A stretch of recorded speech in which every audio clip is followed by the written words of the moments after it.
Welcome back, everyone. We are 100 Years Enterprise. My name is Lejon, aka Fahim, and I have to my right. Who I got to my right? Dante Gaines for the 100 Years Enterprise. Who I have to my left? Patrick Scott, aka Hamza. I'm a part of 100 Years, of course, a third of 100 Years. I grew up in Oakland, California, North Oakland to be exact. I went to Peralta, Emerson. I graduated from Oakland Tech, and I was born 1970, and I'm a Pisces. So, with that being said, I just want to give you the audience a little bit about myself before I continue. Absolutely. I like that. I like, you get the audience a little bit what they need because it's very important that the audience know who we are. And again, collectively, we have done 100 years of incarceration. We made it through and we made it out. But before I proceed, it's important that the audience know who we are based on our previous podcast. Yes. Because, we just came in and we were just, giving it to them raw and uncut without a good understanding of who we are. How do we get to who we are today, based on of our past experiences. And, we were once nice kids. And then we became curious. We turned to the street life. And the street life led us to incarceration. From incarceration, we ended up getting our freedom. And from freedom, we started doing podcasts. From the podcast, we were able to articulate and deliver our experiences, not just to our communities, but to the world over. And we are introducing how it all began. And how it all began, we were not once, let me rephrase. We didn't begin as bad, immature, messed up, negligent, wayward, juvenile delinquents.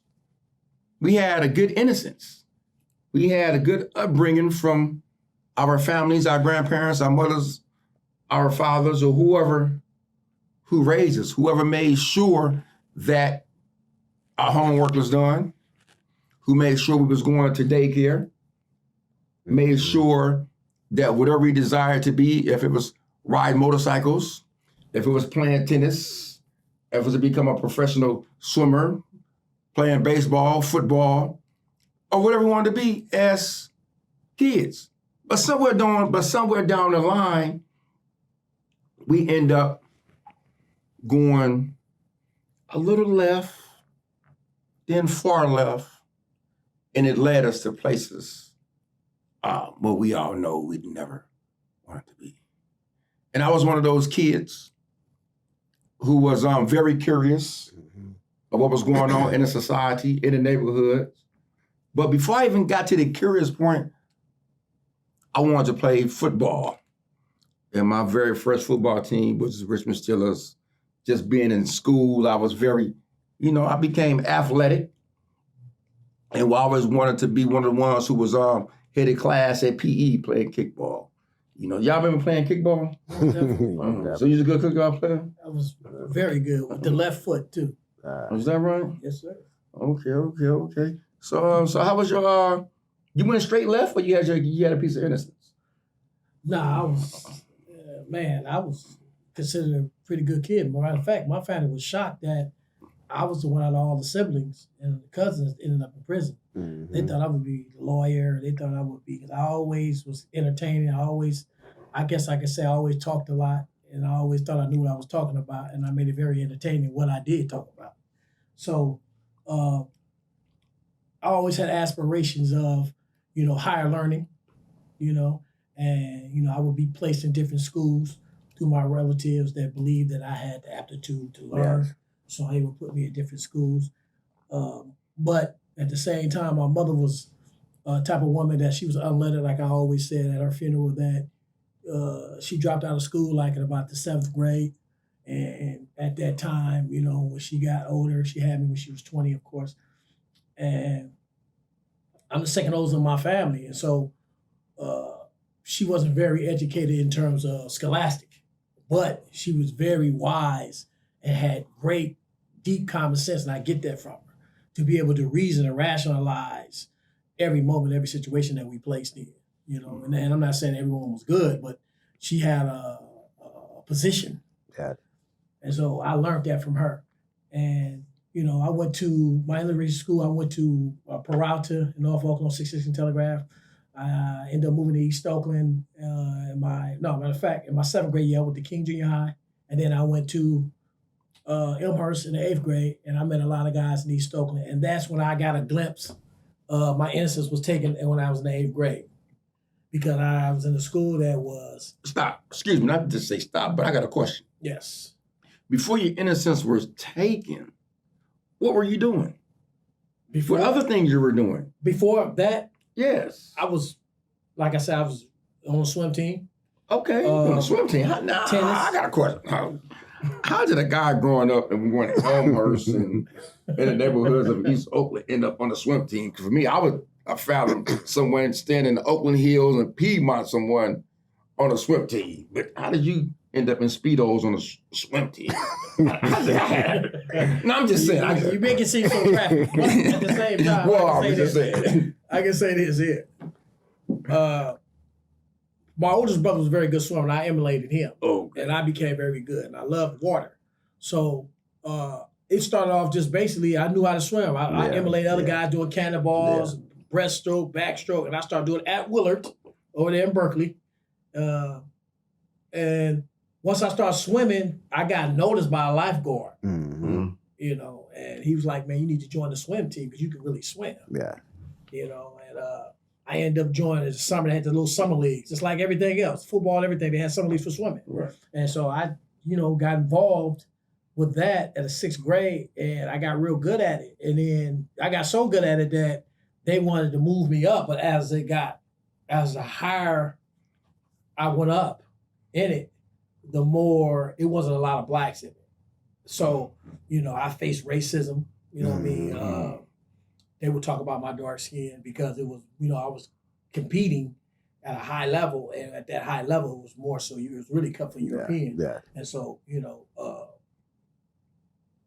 they would place me in, like, we would do freestyle. Say, for instance, they would do like a freestyle, right, and I would do butterfly. Mm-hmm. You know, that was uncommon for a black man to Yeah, butterfly. What's a butterfly? Exactly. Butterflies, you know what I mean? Right. And, you know, but I knew how to do it all. Backstroke, butterfly, breaststroke. Yeah. You know, backstroke. Yeah, back to the all that freestyle. good. So I could be placed in any of the lineup. Yeah. And I was a little kid, but I was competing with 15, 16-year-olds. I was like 12. And so, but as I got higher in it, you know, politics took place. Mm-hmm. And, you know, they rubbed me wrong. And I told my mom, she pulled me out. Okay. Because she didn't want me. I guess she felt that I wasn't prepared to deal with that. Yeah. You know, that's why I give so much respect to black athletes at that time that kept going. Mm-hmm. Right. Because it wasn't just the fact that they were trying to break into a sport. They had to deal with so much to do that. Exactly. Yeah. And Exactly. so, you know, I was the one that kind of was my mom held back. Exactly. Yeah. But I actually was very good at that, like you was with the motorcycle. I was very good at that, and I liked it. I swam like a dolphin. I loved it. You know what I mean? And so that what I did in my innocence. You know, and once I stepped away from, once she pulled me back from that, you know, I entertained other things. And, Right. and that's when I moved to East Oakland. That's there by across the street from Sunside Park. Mm-hmm. And for that year, I went to Elmhurst, and you know, Absolutely. got exposed to everything. Right. Yeah. You know, the curiosity, the curiosities, the sightseeing, you know, it plays a part of the innocence being distracted and somewhat and take it away. So I know, Dante, that as we said, we all had innocence. Most definitely. And you grew up in a household with so much love and care. I stayed nice over there, and I know beautiful grandparents, you know, Josie and Lavelle, rest in peace. And, you know, with your Uncle Byron. I remember before we even got close, I'm like, man, who is just making all this noise early in the mornings? You know, I'm up late in school working on what's going on. I'm like, man, it's kind of find out. This guy, Dante, riding up and down the street on a dirt bike, you know, early in the morning, it's making so much noise, waking up all the residents. But it became a thing to where we wanted to watch him as kids. It was exciting because he's the only one in the neighborhood with a motorcycle at the time, but the youngsters, that we wanted to watch him ride. We was mesmerized. And so you being so young, I'm gonna let you use your story. Most definitely. You tell the audience, tell the viewers, tell your world. I'm saying it's your world. Yes, most definitely. How was it coming from nursery to elementary school, whatever grade you were, to say, what made you decide that I want to ride these fast motorcycles and to skip over the go-kart or whatever, to hop on a motorcycle and pop woolies up and down the street? How did you do that at that young age? I mean, you know, for me, it started when I was young. I'm just gonna take it all the way back, but I can remember is, you know, when I was in kindergarten, I was raised by my grandparents. First of all, I'm from Richmond, California. I was born in Brookside Hospital. And I was, like I said, I was raised by my grandparents, and I can remember all the way back to kindergarten. As you know, that's where it started for me, kindergarten, preschool and kindergarten. You know, but I just want to speak about. I'm gonna just touch on this first. I can remember at kindergarten when school was out, waiting to get picked up. I can remember this dude named Antonio used to always bully me. So he pumped fear in my heart. In my little heart, he pumped fear in my heart. So every time after school, I would break running to the car. And innocent boy. Innocence. That was my innocence. You know, and I felt my innocence was taken away because I still remember that. And I think, you know, that might have been an issue for me growing up. But as time went on, my grandmother had a nursery, so we placed in the nursery. Used to come home from the nursery, and I remember seeing this dude named Anthony Wade on a motorcycle. The kids in the neighborhood used to say, "Hey, it's a man on a motorcycle with a gorilla mask on." So the first thing came to my mind, this is a gorilla riding a motorcycle around town. Imagine that. So I'm like, you know, it's a gorilla rider on a motorcycle. Right. But that scared me. I was scared to go outside. But I finally met this dude though, Anthony Wade, and he taught me how to ride motorcycles. And so that's where, you know, for me riding, that's where it began for me. And, you know, like I said, I was an innocent child. And my grandparents, you know, bought me a Honda 50 like he had, rode it all the time. But that was my innocence. You know, and as time went on, growing up, you know, in Richmond, like I said, I'm not gonna take anything from my grandpa. I had a beautiful, wonderful life growing up. I wasn't one of them kids that needed to, you know, for school clothes or didn't have, you know, nothing to eat, or the lights wasn't gonna be turned on, or the lights gonna be shut off the phone and all that stuff. They gave me a beautiful, beautiful life. And I can't take anything, you know, from them. You know, but growing up for me, you know, in the streets of Richmond, the city of Richmond, and like I said, as time went by, I started experiencing different things and seeing different things, you know, because I didn't have no identity, you know, growing up. So as I got to a certain age, I'm seeing all these different. Okay, I got a question. So for the young guys and the young women who are listening in, and those who will listen in, can you please explain what not having an identity means? Because we see people today right now looking for an identity, but don't really know what it means.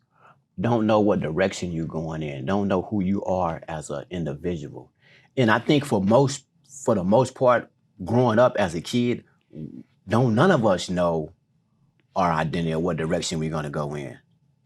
Absolutely. And for me, like I said, racing, riding motorcycles, I still couldn't see. I was just something that I like to do, just have fun. Right. But I still couldn't see no future in that because I didn't know the essence of understanding of, hey, I could take this and start racing and doing this and getting sponsored.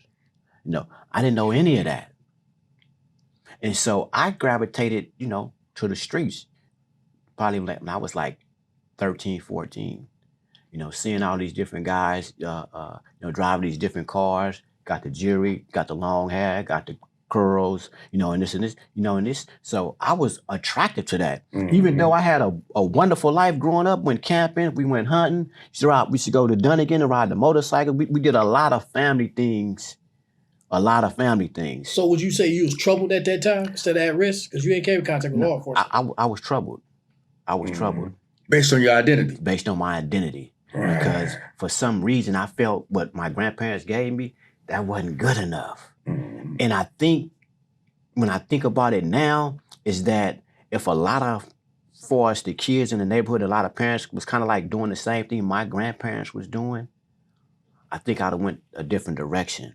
Right. Because a lot of my friends, was raised by their grandparents, but they didn't have the means like my grandparents. Like I said, we went places, we did things together, so it's like, and sometimes I still be baffled about, well, why did I go this direction? Right. I mean, because they gave me, everything that I needed and wanted, but not understanding that they gave me these things for a reason, so I wouldn't branch out here. They told me these things for a reason, so I wouldn't branch out over here. Go to school. But that wasn't good enough for me. And I seen these different dudes, these different characters out there living a totally different lifestyle that I was living. And that fascinated me. And just with a lot of teens today, when they, see different things now, they like, I want to go do this. So again, identity crisis, but at a young age. And I started gravitating to the streets. I started want to be like these different individuals that I seen. I mean, because now, guess what? I got identity. Mm-hmm. I can be a drug dealer. I can be a pimp. I can be a con popper because I had family, doing these kind of things. So now, okay, there goes Dante. You got the perm, you got a jury, you got a nice, female. So now I'm somebody. In my mind, Right. I'm somebody. But guess what? That being somebody, that led me to a life of crime. Now, that led me in juvenile hall. That led me disobeying the law. That led me taking 2 lives. That led me to prison. So you're saying that became addictive behavior? Addicted behavior. Absolutely. A very addictive behavior. Because going in and out of juvenile hall, guess what? That didn't stop me. When I would go to juvenile hall, I would think about how I'm going to sell dope a little different. Or how I'm going to knock this chick a little different. That was my mind. My mind wasn't thinking about, I needed to figure out, get it together so I wouldn't wind back in juvenile hall. True. But that didn't happen for me, And I really think, that when I got bullied in kindergarten, I think that played, that played a part. Absolutely. Because I'm not going to allow you to take anything from me. I mean, because throughout my life growing up, friends used to, steal from me. Mm-hmm. So it's like, well, okay, well, let me get on a certain level where a cat would be like, no, I ain't gonna take, you have you might get second knocked thoughts. down, you might get busted head with a bat. Exactly. But like I said, I can't take nothing from my grandparents. And, I love them. May they rest in peace. And they did the best that they could, all that they could, so I wouldn't go down the wrong path, in life. Mm-hmm. And I see a lot of youngsters are doing the same thing, Right. going down the wrong path in life. And I think it's our job, our responsibility to give it to them, give what we can to them, because we've been down that road. Which led us to prison, which led us to do 30 years plus, in prison, which get a life sentence, never know we was gonna come home. I mean, but it's a blessing. But if we can deter a youngster from going down the same path we did, then let us push, let us continue to do that. Absolutely. I mean, because it was a rough path. It wasn't nothing easy. I mean, because the things that we did, it just didn't affect us. It affected our community, it affected our family. Had a major ripple effect. A major ripple effect. So we want to get back, we want to give back to doing the right thing. We want to give back for the ones that's coming out of prison and let them know, hey, this is what we're doing. This is how you can do, or how you can make it, after doing 20 years, 30 years, but we got to do the work. Right. And we doing the work. Exactly. Service is needed. And as we are still on this theme of how it all began, growing up. Well, let me just go, because you did ask me a question about the motorcycles. And I didn't. Yeah. So, I was gonna segue, but okay, you back. Okay, you back, let me say this. Just like you could have been a professional swimmer, I could have been the first black motocross racer. Yeah. I used to race motorcycles. I got trophies for motocross. That's how good I was. I mean, I even though I took it to another level, I still didn't know the fundamentals. The sponsorship. I didn't know all that. The business. And the business aspect of it, because I didn't have anybody to teach me that. Right. Guess what? I used to be the only black racing. The only black racing. And I can remember a time in a marathon, and this what shut me down for about a year or two, is that in a marathon I was racing. I think I was third in my class. And I can remember going up in the air and coming down on my shoulder. Mm. And that put me out of commission. And to this day, I still don't know how did I wind up in the air and come down, but I think, somebody must have kicked me. Could have been. I mean, I don't know. I just know I was in the air and came down. But I want to say this though. We have to, as kids, find ourselves, find our identity. If we don't know, talk to our parents. And then and we're involved in different sports, man, push that, learn about that sport, see where it can take you. Because I think if we would have both knew, we wouldn't probably be here right now. Absolutely. Of what we're involved in. I used to play the piano. I used to love going swimming. I did a lot of different things, growing up that could have led me to, being somebody real great, somebody that not to go to prison. But whatever your dreams is, follow it. Especially if it's positive. Follow your dreams. And that's what I didn't do. I didn't know the fundamentals.